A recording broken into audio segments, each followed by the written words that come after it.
Consider dogs and swine. Matthew chapter 7, verse 6, New King James Version.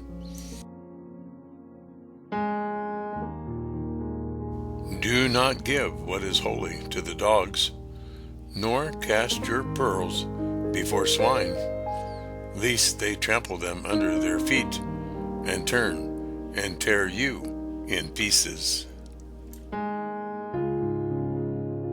Jesus teaches his disciples to discern whom they correct. They should not correct people who are like dogs or swine, people who are unwilling to receive correction, people who will respond with hostility. In the prior verses, Jesus warned his disciples against the dangers of judging others. He told them that as they judged others, they were creating their own standard for being judged by God. He told them to deal with their own faults first, so they could then see clearly how to advise others regarding their faults. Now, Jesus provides some additional advice for his followers before they decide to attempt to take the speck out of their brother's eye. Jesus tells them to consider dogs and swine. Dogs and swine in the Jewish culture were considered unclean animals. Dogs was a common term for contempt used as an insult. 1 Samuel chapter 17 verse 43, Isaiah chapter 56 verses 10 and 11, Philippians chapter 3 verse 2, and Revelation chapter 22 verse 15. 1 Samuel chapter 17 verse 43, New King James Version. So the Philistine said to David, "Am I a dog that you come to me with sticks?" And the Philistine cursed David by his gods. Isaiah chapter 56 verses 10 and 11, New King James Version. His watchmen are blind. They are all ignorant. They are all dumb dogs. They cannot bark, sleeping, lying down, loving to slumber. Yes, they are greedy dogs, which never have enough. And they are shepherds who cannot understand. They all look to their own way, everyone for his own gain, from his own territory. Philippians chapter 3 verse 2, New King James Version. Beware of dogs, beware of evil workers, beware of the mutilation. Revelation chapter 22 verse 15, New King James Version. But outside are dogs and sorcerers, and sexually immoral, and murderers, and idolaters, and whoever loves and practices a lie. Swine was even worse. The Mosaic law forbids eating pig meat. Leviticus chapter 11 verse 7. And the swine, though it divides the hoof, having cloven hooves, yet does not chew the cud, is unclean to you. Someone who tended swine was forbidden from entering the temple. Jesus used swine in his parable of the prodigal son to demonstrate how low and desperate the son became in his poverty. Peter uses both terms and quotes Proverbs 26, verse 11, to describe false prophets and teachers. It has happened to them according to the true proverb. A dog returns to his own vomit, and a sow, after washing, returns to wallowing in the mire. 2 Peter chapter 2, verse 22. Jesus again uses the chiastic structure to advise his disciples. If they examine their own faults, they can then clearly see how to take the speck out of their brother's eye. Now the question is whether to actually confront the brother about his fault. Jesus states, "Do not give what is holy to dogs. Do not throw your pearls before swine. They will trample them under their feet. They will turn and tear you to pieces." Since the pig is the most vile animal in Jewish culture, it makes sense that the swine example would be the main points. Jesus commands his disciples not to judge or condemn others, but at the same time, he wants them to be discerning. Jesus' example, giving something holy or sacred to dogs, is likely to result in them turning on you to tear you to pieces. So the thought progression is as follows. Number 1, discern a fault in someone else who is a brother. Number 2, presume you have that fault yourself and deal with it, the log in your own eye. Number 3, now re-examine the fault of the other person and see it clearly.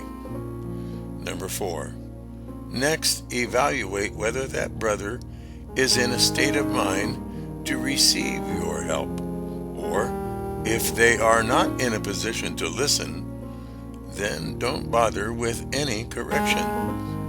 It will cause you trouble without providing any benefit. In Jesus' example, he makes clear that if we first examine our own sin, to then give advice to someone to remove a speck out of their eye, is to provide something holy. Holy means set apart, special, valuable.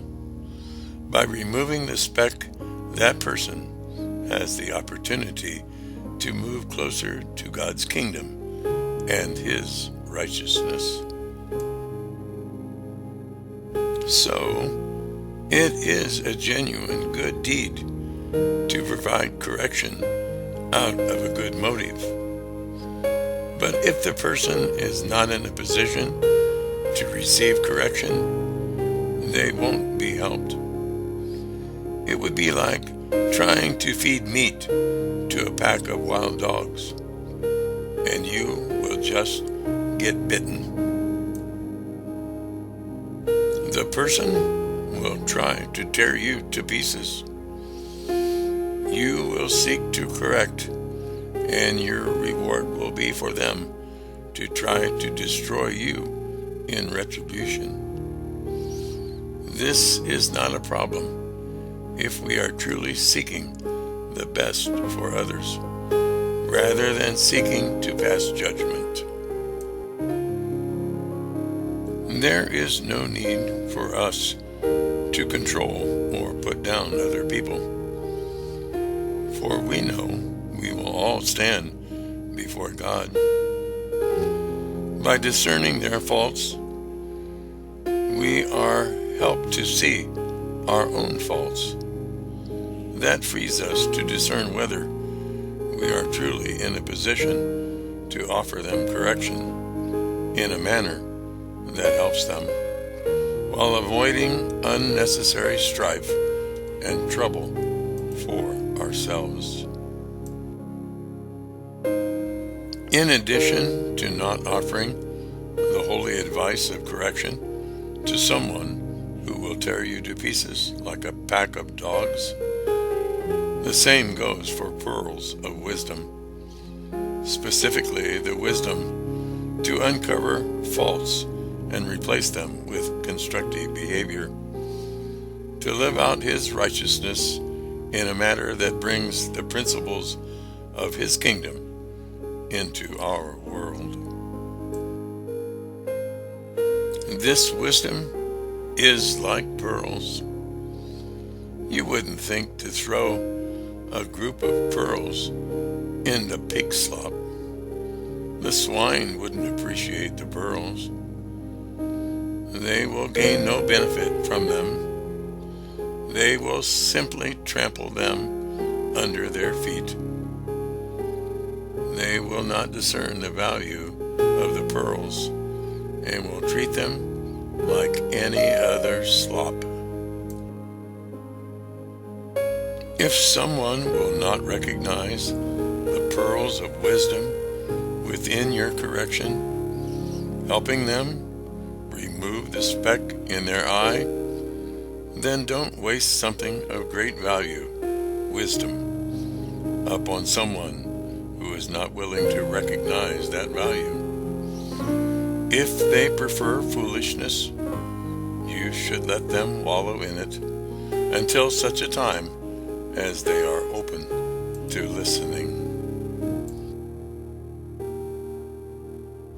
Jesus presumes we will see faults in others. Our job is not to sit in God's seat and pass judgment upon them, but we are to evaluate ourselves, see our own faults by observing faults in others, and we are to judge whether that person is in a posture to listen to correction.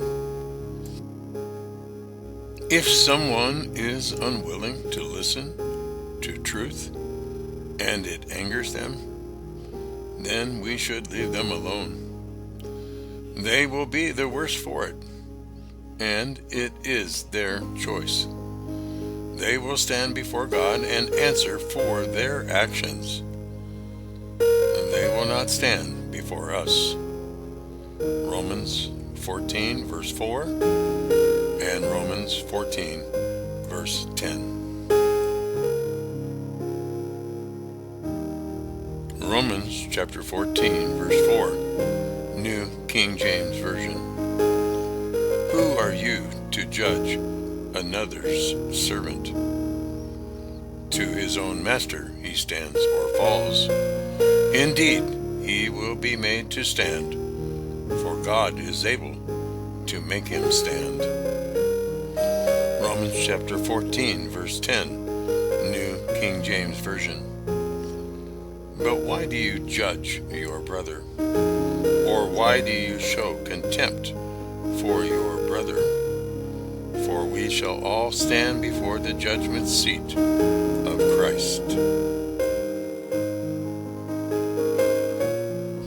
If we have a brother who is like the dogs and the swine in Jesus' parable, unable to receive the gift of truth, of correction, and perhaps only perceive correction as a threat, then Jesus' advice is not to share corrective truth with them.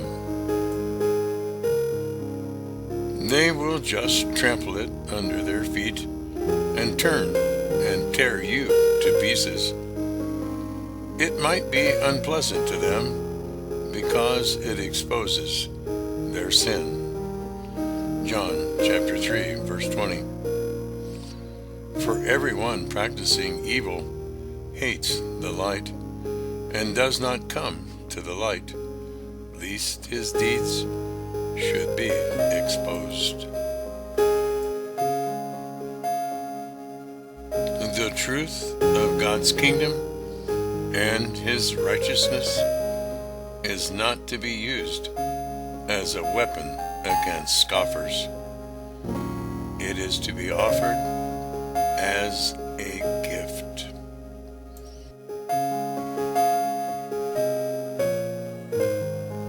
Thank you, and God bless you.